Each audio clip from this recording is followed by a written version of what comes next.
Hello everyone, welcome to Black Mirror Horror. कैसे हैं आप सब? आई होप आप सब ठीक होंगे। आज की कहानी किसी पुराने किले, सुनसान जंगल या किसी अबंडन रेलवे स्टेशन की नहीं है।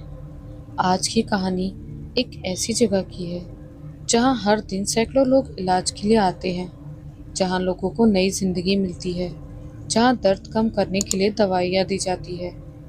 लेकिन उसी जगह का एक हिस्सा ऐसा भी है जहां जाने के बाद लोगों का डर और ट्रॉमा और बढ़ जाता है। बात है उस चीज़ की जिसे न डॉक्टर समझ पाए, न मरीज और न ही वहाँ काम करने वाला स्टाफ।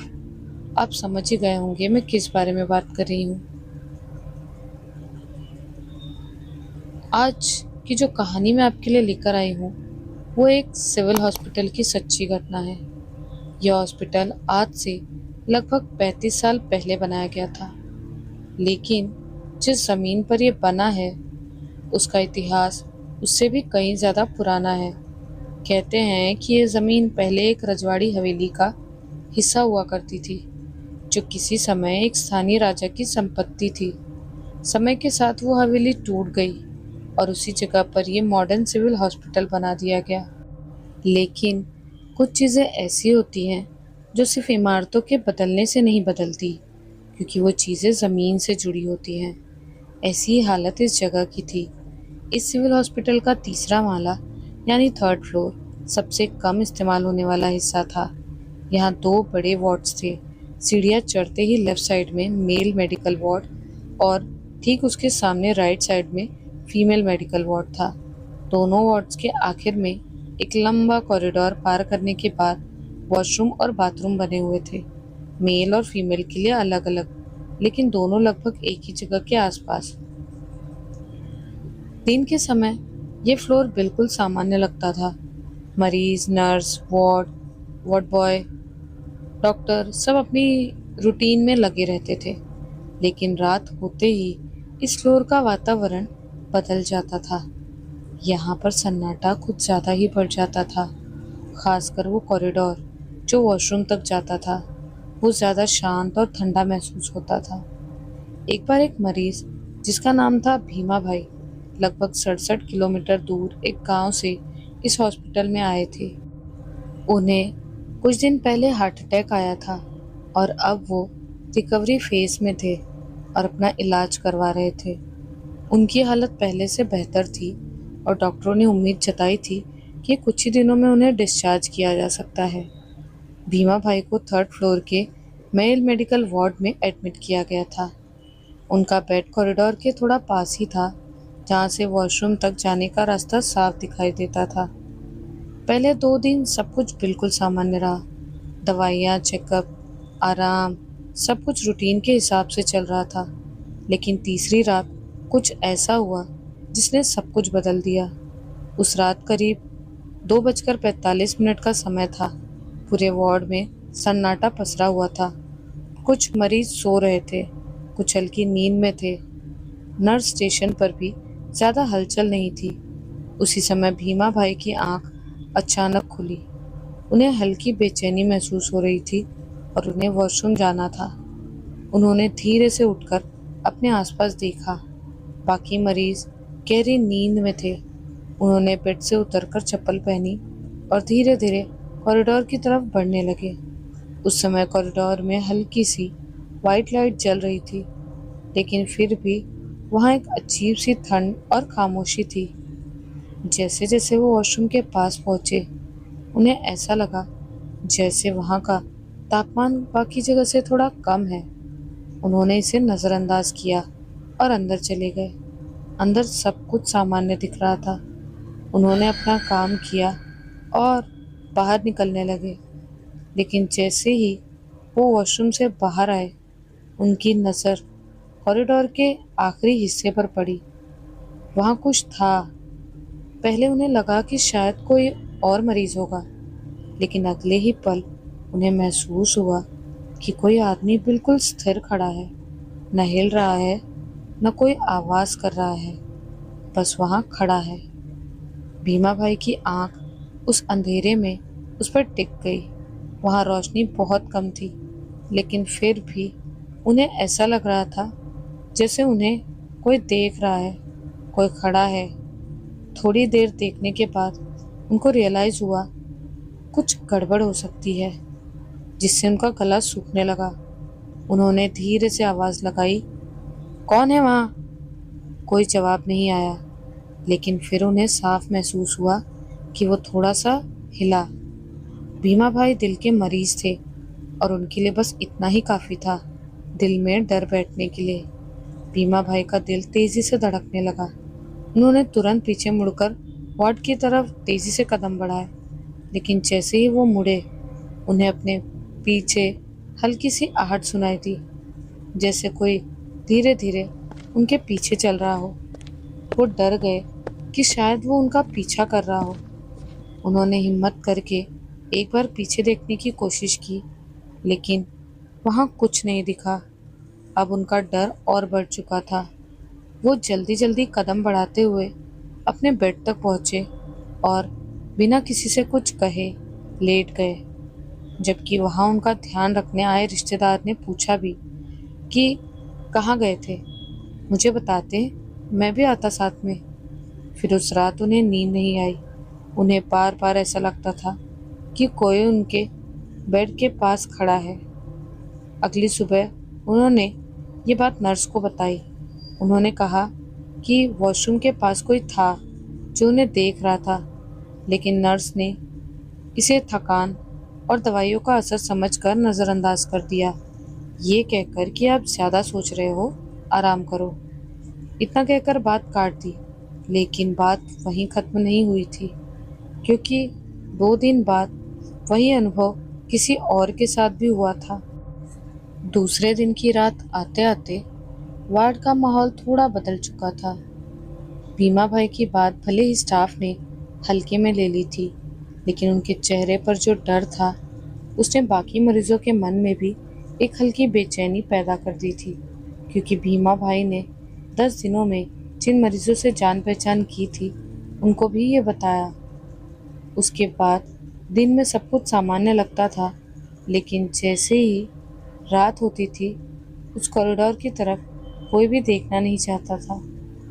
उस रात करीब 1:30 बजे एक और मरीज, जिसका नाम रमेश था, अचानक उठकर बैठ गया। उसे तेज प्यास लगी थी, लेकिन उसका पानी खत्म हो चुका था। उसके बेड के पास रखे जग में एक बूंद भी पानी नहीं था। उसने इधर उधर देखा, वार्ड बॉय कहीं नजर नहीं आ रहा था।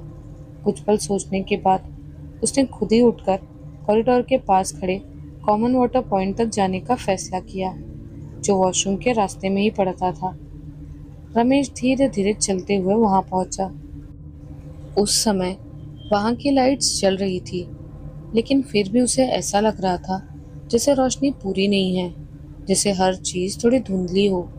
जैसे जैसे वो आगे बढ़ रहा था, उसके कदम अपने आप धीमे होते जा रहे थे। उसने खुद को समझाया कि ये सिर्फ डर है, लेकिन उसका दिल मानने को तैयार नहीं था। जैसे ही वो वाटर पॉइंट तक पहुंचा, उसने जल्दी से गिलास भरा और पानी पीने लगा, लेकिन तभी उसे अपने ठीक पीछे किसी के खड़े होने का एहसास हुआ, एकदम पास, इतना पास कि रमेश उसकी सांसों को महसूस कर सकता था। उसका हाथ कांप गया और गिलास से थोड़ा पानी नीचे गिर गया। उसने धीरे धीरे पीछे मुड़कर देखा, लेकिन वहां कोई नहीं था। कॉरिडोर बिल्कुल खाली और धुंधला था। उसने गहरी सांस ली और खुद को शांत करने की कोशिश की, लेकिन जैसे उसने फिर से सामने देखा, उसे वॉशरूम के दरवाजे के पास कुछ हलचल सी दिखी। एक काला सा साया था, जो एक पल के लिए दिखाई दिया और फिर गायब हो गया। इस बार रमेश ने आवाज लगाने की हिम्मत नहीं की। उसने बिना एक सेकंड गवाए गिलास वहीं छोड़ा और तेज कदमों से वापस अपने बेड की तरफ लौट गया, क्योंकि उसको पता था, भीमा भाई की वजह से उस रात वो भी ठीक से सो नहीं पाया। और सुबह होते ही उसने भी वही शिकायत दोहराई जो भीमा भाई ने कही थी। अब ये सिर्फ एक मरीज की बात नहीं रह गई थी। 2 अलग-अलग लोगों ने अलग-अलग समय पर एक ही जगह पर हॉन्टेड एक्टिविटीज देखी थी। फिर भी हॉस्पिटल स्टाफ ने इसे कोइंसिडेंस मानकर टाल दिया। लेकिन असली परेशानी तब शुरू हुई जब सामने वाले फीमेल मेडिकल वार्ड से भी कंप्लेंट्स आने लगी। वहां एडमिट एक महिला मरीज सरोज बेन ने रात के समय वॉशरूम जाते हुए कुछ अजीब घटना देखी। उन्होंने बताया कि जब वो वापस लौट रही थी तो उन्हें लगा कि उन्होंने उनके पीछे पीछे किसी को चलता हुआ महसूस किया। उन्होंने कहा, मैंने 2 बार पीछे मुड़कर देखा लेकिन वहां कोई नहीं था। लेकिन जैसे ही मैं अपने बेड के पास पहुंची, मुझे अपने कान के बिल्कुल पास किसी के पुकारने की आवाज सुनाई दी। मैंने डर के मारे तुरंत चीख मारी, जिसने पूरे वार्ड में हलचल मचा दी। नर्स और बाकी स्टाफ तुरंत उनके पास पहुंचे। तब सरोज बहन बुरी तरह कांप रही थी। उनकी आंखों में साफ डर दिखाई दे रहा था। उन्होंने बार बार एक ही बात दोहराई कि कोई मेरे साथ था, कोई मुझे देख रहा था और वो मेरे बहुत करीब आ गया था। इस बार स्टाफ के लिए ये बात पूरी तरह नज़रअंदाज करना आसान नहीं था, क्योंकि अब ये घटनाएं सिर्फ मेल वार्ड तक सीमित नहीं थी, बल्कि फीमेल वार्ड में भी डर फैलने लगा था। उस रात के बाद से दोनों वार्ड्स के मरीजों में डर फैल गया। रात होते ही कोई भी अपने बेड से उठना नहीं चाहता था। कई मरीजों ने तो पानी पीना भी कम कर दिया ताकि उन्हें रात में वॉशरूम न जाना पड़े। नर्स स्टाफ ने भी कोशिश की कि रात के समय पेशेंट्स को अकेले न जाने दिया जाए, लेकिन हर बार ये संभव नहीं हो पाता था। और हर बार जब कोई अकेले उस कॉरिडोर की तरफ जाता, उसे कुछ न कुछ अजीब जरूर महसूस होता। धीरे धीरे ये बात नर्सिंग डिपार्टमेंट तक भी पहुंच गई। शुरुआत में उन्होंने इसे पेशेंट्स की मानसिक स्थिति समझा, लेकिन जब लगातार कंप्लेंट्स आने लगी तो उन्होंने 2 एक्सपीरियंस स्टाफ मेंबर्स को नाइट ऑब्जर्वेशन के लिए उस फ्लोर पर भेजने का फैसला किया। उन दोनों का नाम था कविता और अंजलि। दोनों कई सालों से इस हॉस्पिटल में काम कर रही थी और उन्होंने पहले भी कई मुश्किल सिचुएशंस हैंडल की थी। उन्हें इस बात पर ज़्यादा विश्वास नहीं था कि वहाँ कुछ पैरानॉर्मल भूतिया घटनाएं हो सकती हैं, लेकिन फिर भी उन्होंने पूरी ईमानदारी से उस रात ऑब्जर्वेशन करने का फैसला किया। उस रात करीब 2 बजे कविता और अंजलि दोनों मेल और फीमेल वार्ड के बीच वाले कॉरिडोर में खड़ी थी। उन्होंने तय किया कि वो वॉशरूम के पास जाकर कुछ देर खड़ी रहेंगी और देखेंगी कि आखिर वहाँ ऐसा क्या है जो लोगों को डरा रहा है। जैसे ही वो दोनों धीरे धीरे उस तरफ बढ़ी, उन्हें भी वही ठंड महसूस होने लगी जिसके बारे में मरीजों ने बताया था। अंजलि ने हल्के में मजाक में कहा कि शायद एसी का वेंट वही होगा, लेकिन कविता के चेहरे पर डर साफ दिखाई दिया। उसे ये ठंड सामान्य नहीं लग रही थी। जैसे ही वो दोनों वॉशरूम के पास पहुंची, अचानक कॉरिडोर की एक लाइट हल्की सी फ्लिकर करने लगी। दोनों एक पल के लिए रुक गई। अंजलि ने ऊपर देखा और कहा, शायद कनेक्शन लूज होगा, लेकिन तभी बिना किसी वजह के वो लाइट एकदम से बंद हो गई। अब तक उस हिस्से में सिर्फ 2 की लाइट की हल्की रोशनी बची थी, जो वहां तक ठीक से पहुंच भी नहीं रही थी। दोनों के बीच कुछ सेकंड्स तक सन्नाटा रहा। फिर कविता ने धीरे से कहा, चलो वापस चलते हैं। लेकिन जैसे ही उन्होंने मुड़कर वापस जाने की कोशिश की, उन्हें अपने पीछे से एक हल्की सी आवाज सुनाई दी, जैसे कोई गीले फर्श पर धीरे धीरे चल रहा हो। दोनों ने एक साथ पीछे मुड़कर देखा। वॉशरूम का दरवाजा आधा खुला था, जबकि कुछ सेकंड पहले वो बंद था। अंजलि ने डर को छुपाते हुए कहा, शायद हवा से खुल गया होगा। लेकिन इस बार दोनों के दिल की धड़कन तेज हो चुकी थी। कविता ने हिम्मत करके एक कदम आगे बढ़ाया और दरवाजे के पास जाकर अंदर झांकने लगी। अंदर सब कुछ सामान्य लग रहा था, लेकिन तभी आईने में उसे कुछ ऐसा दिखाई दिया जिसने उसके पूरे शरीर के रोंगटे खड़े कर दिए और पूरे शरीर को सुन्न कर दिया। आईने में उसके पीछे उसी की काली परछाई खड़ी थी। कविता ने एक झटके से पीछे मुड़कर देखा, लेकिन वहां कुछ नहीं था। अंजलि ने पूछा, क्या हुआ? लेकिन कविता ने कोई जवाब नहीं दिया। उसका चेहरा एकदम सफेद पड़ चुका था। अगले ही पल वॉशरूम के अंदर से अचानक पानी चलने की तेज आवाज आई, जैसे किसी ने एक साथ सारे टैप्स खोल दिए हो। दोनों डर के मारे वहीं जड़ हो गई। अब ये सिर्फ शक या वहम नहीं था, कोई है वहाँ, वो यहाँ मौजूद है। और अब उसने खुद की मौजूदगी महसूस कराना शुरू कर दिया था। कविता ने जो देखा वो अंजलि को बताया। उस रात के बाद हॉस्पिटल का तीसरा माला पहले जैसा नहीं रहा। अब वहाँ सिर्फ मरीज ही नहीं, बल्कि स्टाफ भी उस कॉरिडोर से बचने लगे थे। कविता और अंजलि ने जो देखा था, उसने उनके अंदर का आत्मविश्वास तोड़ दिया था। उन्होंने अगले ही दिन नर्सिंग हेड को सारी बात विस्तार से बताई, लेकिन ऑफिशियल तौर पर इस बात को दबा दिया गया। हॉस्पिटल मैनेजमेंट नहीं चाहता था कि ऐसी खबर बाहर जाए और लोगों में डर फैले। लेकिन अब ये सिर्फ अफवाह नहीं थी, लेकिन वो आत्मा किसकी थी, ये सवाल बड़ा था। और वो क्या कर रही थी वहाँ? अगले कुछ दिनों में घटनाएं और तेज होने लगी। अब सिर्फ रात में ही नहीं, बल्कि शाम ढलते ही वहाँ का वातावरण सड़ जाता था। मरीजों को अचानक बेचैनी होने लगती, कुछ को बिना वजह ठंड लगने लगती, और कई बार तो मॉनिटर्स भी बिना कारण फ्लक्चुएशन दिखाने लगते। एक बार तो ऐसा हुआ कि मेल वार्ड के एक मरीज का हार्ट मॉनिटर अचानक तेजी से बीप करने लगा, जैसे उसकी धड़कन असामान्य हो गई हो और उसकी सांसें अटक रही हो। डॉक्टर्स दौड़कर पहुंचे, लेकिन जांच कराने पर सब कुछ सामान्य निकला। मरीज ने सिर्फ इतना कहा कि उसे लगा कोई उसके सीने पर बैठा हुआ है। उसे सांस लेने में दिक्कत हो रही थी। इसके बाद हॉस्पिटल एडमिनिस्ट्रेशन ने क्वाइटली एक छोटी सी इंटरनल इन्वेस्टिगेशन टीम बनाई, जो इस मामले को बिना शोर शराबे के जांचे। टीम में 3 लोग थे, एक सीनियर डॉक्टर, एक टेक्निकल स्टाफ जो सीसीटीवी और इलेक्ट्रिकल सिस्टम्स देखता था, और एक सिक्योरिटी सुपरवाइजर।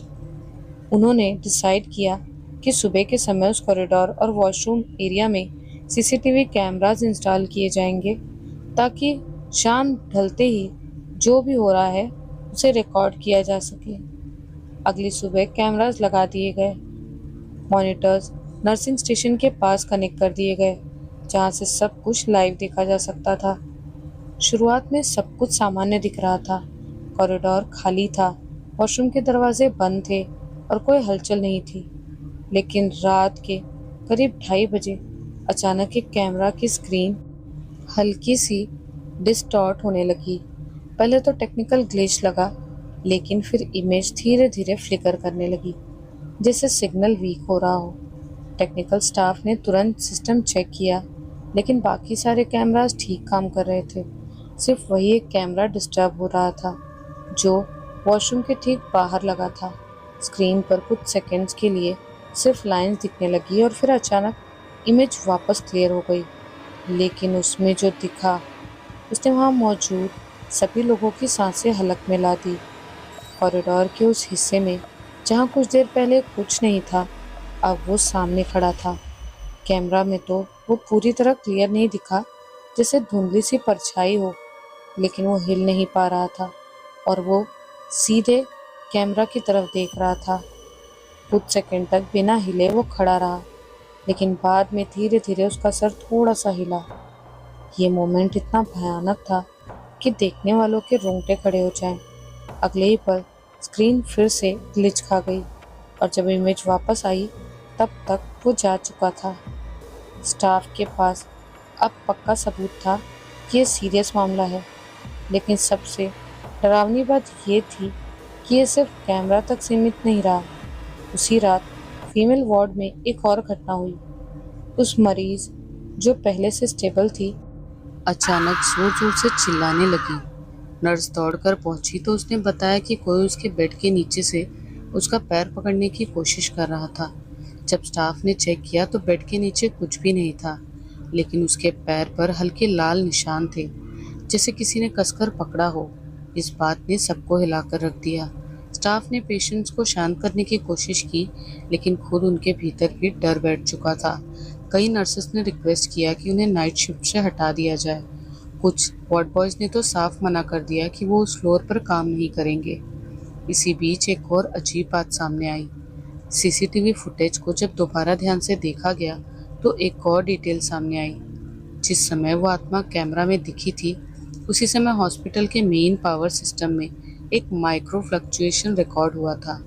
इतना छोटा कि सामान्य सिचुएशन में उसे इग्नोर कर दिया जाता, लेकिन इस बार वो उसी मोमेंट से मैच कर रहा था। इसीलिए टेक्निकल स्टाफ ने कहा कि ये कोइंसिडेंस हो सकता है, लेकिन सीनियर डॉक्टर को ये बात कुछ और ही संकेत दे रही थी। उन्होंने कहा कि ये सिर्फ डर नहीं है, वो पावरफुल है और वातावरण को अफेक्ट कर रहा है। उसके बाद इन्वेस्टिगेशन करने टीम खुद उस कॉरिडोर में जाकर कुछ देर रुकी, बिना कैमरास के, बिना किसी इक्विपमेंट के, सिर्फ ऑब्जर्व करने के लिए। रात करीब 2:40 का समय था, वही समय जब सबसे ज़्यादा घटनाएं हो रही थी। तीनों धीरे धीरे उस कॉरिडोर की तरफ बढ़े। जैसे जैसे वो आगे बढ़ते गए, उन्हें भी वही ठंड महसूस होने लगी। लेकिन इस बार वो ठंड सिर्फ महसूस नहीं हो रही थी, लेकिन उनके शरीर में प्रवेश करती जा रही थी, जिससे उनके पैर लड़खड़ाए। जब वो वॉशरूम के पास पहुंचे तो मनहूस सन्नाटा इतना गहरा था कि उन्हें अपनी सांसों की आवाज़ भी साफ सुनाई दे रही थी। उन्होंने कुछ सेकंड वहीं खड़े होकर चारों तरफ देखा, लेकिन कहीं कुछ नहीं था। अचानक उनमें से एक ने धीरे से कहा, तुम लोगों को भी कुछ महसूस हो रहा है क्या? बाकी दोनों ने कुछ नहीं कहा, लेकिन उनके चेहरे पर जवाब साफ था, डर। वो जान गए थे कि वहां पर सिर्फ वो तीन लोग नहीं हैं, वहां कोई और भी है। अगले ही पल वॉशरूम के अंदर से एक बहुत हल्की सी आवाज़ आई, जैसे कोई धीरे धीरे फर्श पर सरक रहा हो। तीनों ने घबरा कर एक साथ मुड़कर देखा। दरवाज़ा थोड़ा सा खुला था और अंदर अंधेरा था। उनमें से सिक्योरिटी सुपरवाइजर ने हिम्मत करके एक कदम आगे बढ़ाया और धीरे से दरवाज़ा और खोला। जैसे ही दरवाज़ा पूरा खुला, अंदर की ठंडी हवा एकदम बाहर आई और उसी पल उसे अपने कान के पास उसकी बहुत धीमी सांस महसूस हुई। वो झटके से पीछे हटा, लेकिन बहुत देर हो चुकी थी। वो उनके काफ़ी करीब आ चुकी थी। तीसरी मंजिल का वो वार्ड अब सिर्फ एक अस्पताल का हिस्सा नहीं रहा, बल्कि धीरे धीरे एक ऐसे स्थान में बदल चुका था जहाँ हर व्यक्ति अपने होश और हिम्मत खोने लगा था। रात का समय आते ही पूरा माहौल बदल जाता था। उस रात करीब 2:40 को पूरे वार्ड में एक गंभीर बेचैनी फैल गई। मरीज बिना वजह करवटें बदल रहे थे, कुछ की नींद अपने आप खुल गई और नर्सिंग स्टाफ को भी ऐसा लग रहा था जैसे कुछ होने वाला है। घड़ी की सुइयां जैसे ही 2:45 पर पहुंची, अचानक पूरे फ्लोर की लाइट एक बार जोर से झपकी और कुछ सेकंड्स के लिए सब कुछ अंधेरे में डूब गया। जब लाइट वापस आई तो वो वार्ड में आ चुका था। उस रात नर्स माया और स्टाफ बॉय मनोहर ड्यूटी पर थे। दोनों चौकन्ना थे। जैसे ही लाइट्स झपकी, माया ने तुरंत वॉशरूम की तरफ देखा। वहां का दरवाजा थोड़ा खुला हुआ था, जबकि उन्होंने खुद उसे बंद किया था। मनोहर ने धीरे से कहा, शायद हवा की वजह से खुला होगा, लेकिन उसकी आवाज में आत्मविश्वास बिल्कुल नहीं था। तभी उन्हें अंदर से एक हल्की सी खटखट की आवाज सुनाई दी, जैसे कोई धीरे धीरे दरवाजे पर उंगलियां मार रहा हो। दोनों के शरीर में सिहरन सी दौड़ गई। माया ने हिम्मत करके एक कदम आगे बढ़ाया, लेकिन जैसे ही वो दरवाजे के पास पहुंची, अंदर से एक बहुत धीमी भारी सांस लेने की आवाज सुनाई दी, जैसे कोई बहुत पास खड़ा हो। मनोहर के तो पैर सुन्न पड़ गए। दोनों कुछ सेकंड्स तक वहीं खड़े रहे, बिना हिले, बिना कुछ बोले। लेकिन फिर अचानक अंदर का दरवाजा अपने आप पूरी ताकत से बंद हो गया। आवाज इतनी तेज थी कि पूरे वार्ड में गूंज उठी। मरीज भी घबरा गए और कुछ लोग उठकर बैठ गए। माया ने डरते हुए पूछा कि अब क्या करें, लेकिन मनोहर के पास कोई जवाब नहीं था। तभी उन्होंने देखा कि वॉशरूम के नीचे से पानी धीरे धीरे बाहर आ रहा है, लेकिन वो पानी सामान्य नहीं था। उसमें हल्का सा लाल रंग मिला हुआ था, जैसे किसी का खून पानी में घुल गया हो। ये देखकर उनके होश उड़ गए। वो वहां से चिल्लाकर भागे। अगली सुबह ये बात पूरे अस्पताल में फैल गई। अब सिर्फ मरीज ही नहीं, बल्कि डॉक्टर और बाकी स्टाफ भी इस बारे में चर्चा करने लगे थे। लेकिन सबसे अजीब बात ये थी कि जब सुबह उस वॉशरूम को चेक किया गया तो वहां कुछ भी असामान्य नहीं दिखा। ना कोई पानी, ना कोई निशान। सब कुछ बिल्कुल साफ था, जैसे रात में कुछ हुआ ही नहीं। लेकिन जो लोग वहां थे, उनके चेहरों का डर साफ बता रहा था कि ये कोई भ्रम नहीं था। अस्पताल प्रशासन ने इस बार इसे नजरअंदाज नहीं किया। उन्होंने तीसरी मंजिल के उस हिस्से को अस्थायी रूप से बंद करने का फैसला किया। लेकिन जैसे ही उस हिस्से को बंद किया गया, घटनाएं दूसरे हिस्सों में होने लगी। अब मरीजों को अपने बेड के पास किसी के खड़े होने का एहसास होने लगा। कुछ लोगों ने बताया कि उन्हें रात में कोई उनके नाम से बुलाता है। एक मरीज ने तो ये तक कहा कि उसने अपने बेड के नीचे किसी को बैठे हुए देखा, लेकिन जब नीचे झांका तो वहां कुछ नहीं था। ये सब सुनकर डॉक्टर भी असहज हो गए थे। उन्हें समझ नहीं आ रहा था कि ये कोई मानसिक असर है या सच में कुछ और है। जब अस्पताल के पुराने रिकॉर्ड्स खंगाले गए तो सामने आया जो उसने सबको सुन्न कर दिया। पता चला कि जमीन पर यह अस्पताल बना है, वहां पहले एक रजवाड़ी हवेली थी, जहां एक समय में कैद खाना भी था। उस कैद खाने में कई लोगों को बंद रखा जाता था, जिनमें से कुछ कैदी कभी भी बाहर नहीं आए। कहा जाता था कि उनमें से कुछ की मौत भी वहीं अंदर हो गई थी और उनके शव पड़े रहते थे बिना किसी अंतिम संस्कार के। वो कैद खाना ठीक उसी जगह पर था जहां अब तीसरी मंजिल का वॉशरूम बना हुआ था। अब सवाल ये था कि अब क्या किया जाए। अस्पताल को बंद करना संभव नहीं था और ना ही उस हिस्से को हमेशा के लिए यूं ही छोड़ा जा सकता था। तभी एक डॉक्टर ने एक अलग विचार रखा। अगली रात एक प्रयोग किया गया। उस वॉशरूम के पास एक कैमरा और ऑडियो रिकॉर्डर लगाया गया। साथ ही वहां एक खाली स्ट्रेचर रखा गया, जैसे किसी मरीज को वहां रखा गया हो। सभी लोग दूर से मॉनिटरिंग कर रहे थे। जैसे ही समय 2:45 हुआ, फिर से वही हुआ। लाइट झपकी और कैमरे में हल्की हल्की गड़बड़ी आने लगी। लेकिन इस बार कुछ अलग हुआ। रिकॉर्डर में एक आवाज कैद हुई, बहुत धीमी लेकिन साफ। वो किसी के रोने की आवाज थी और उसके साथ कुछ शब्द जो बार बार दोहराए जा रहे थे। जब उस ऑडियो को ध्यान से सुना गया तो उसमें एक ही बात बार बार आ रही थी, मुझे बाहर जाने दो, मुझे बाहर जाने दो। ये सुनकर सबकी रीढ़ की हड्डी में ठंडक दौड़ गई। अब ये तो साफ था कि वो कोई हमला करने वाली आत्मा नहीं थी, बल्कि वो तो वहां फंसा हुआ था। लेकिन इससे डर कम नहीं हुआ, बल्कि और बढ़ गया, क्योंकि अगर वो बाहर आना चाहता है तो क्या वो किसी को नुकसान पहुंचा सकता है। अगले दिन अस्पताल प्रशासन ने एक फैसला लिया। उन्होंने उस पूरे वॉशरूम और उसके नीचे के हिस्से को पूरी तरह सील करने का निर्णय लिया। लेकिन ये सिर्फ दीवारें बंद करने का काम नहीं था।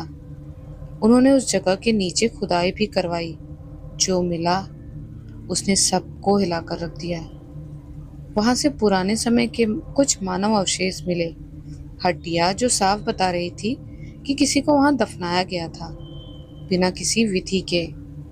उन अवशेषों को विधि पूर्वक हटाया गया और उनका अंतिम संस्कार किया गया। ये प्रक्रिया कई दिनों तक चली। उस दौरान भी अजीब अजीब घटनाएं होती रही, लेकिन धीरे धीरे उनकी तीव्रता कम होने लगी। अंत में जब सब कुछ पूरा हो गया तो तीसरी मंजिल का वो हिस्सा फिर से खोला गया। लेकिन उस पुराने वॉशरूम को हमेशा के लिए बंद रखा गया। कुछ महीनों बाद एक नई नर्स उस वार्ड में ज्वाइन हुई। उसे इन सब घटनाओं के बारे में कुछ नहीं बताया गया था। एक रात जब वो ड्यूटी पर थी, उसने अचानक महसूस किया कि कोई उसके पीछे खड़ा है। उसने मुड़कर देखा, लेकिन वहां कोई नहीं था। फिर उसने धीरे से वॉशरूम की बंद दीवार की तरफ देखा और उसे ऐसा लगा जैसे वहां से कोई उसे देख रहा हो। अगले दिन उसने खुद ही ये बात दूसरों को बताई। सबने उसे चुप रहने को कहा, लेकिन उसके चेहरे का डर वही पुराना सच दोहरा रहा था। इसका मतलब साफ था, जो था वो अब भी वहां था, और शायद वो अब भी इंतजार कर रहा है किसी ऐसे पल का जब उसे फिर से मौका मिले ऊपर उठने का। तो ये थी एक भूतिया अस्पताल की कहानी, जो एक पुराने महल के यानी हवेली के ऊपर बना था। तो आपको ये कहानी कैसी लगी? अगर आप कभी किसी अस्पताल के सुनसान कॉरिडोर में जाए और आपको अचानक लगे कि कोई आपको देख रहा है, तो शायद वो सिर्फ आपका वहम ना हो, सच भी हो सकता है। आपको ये कहानी कैसी लगी, हमें कमेंट्स में ज़रूर बताइएगा। और साथ ही इन कहानियों को ज़्यादा से ज़्यादा शेयर और लाइक भी ज़रूर कीजिएगा, और अपना प्यार इस चैनल को देते रहिएगा। मिलती हूँ आप सभी से बहुत जल्द ऐसी ही एक नई कहानी के साथ। तब तक के लिए बाय एंड टेक केयर।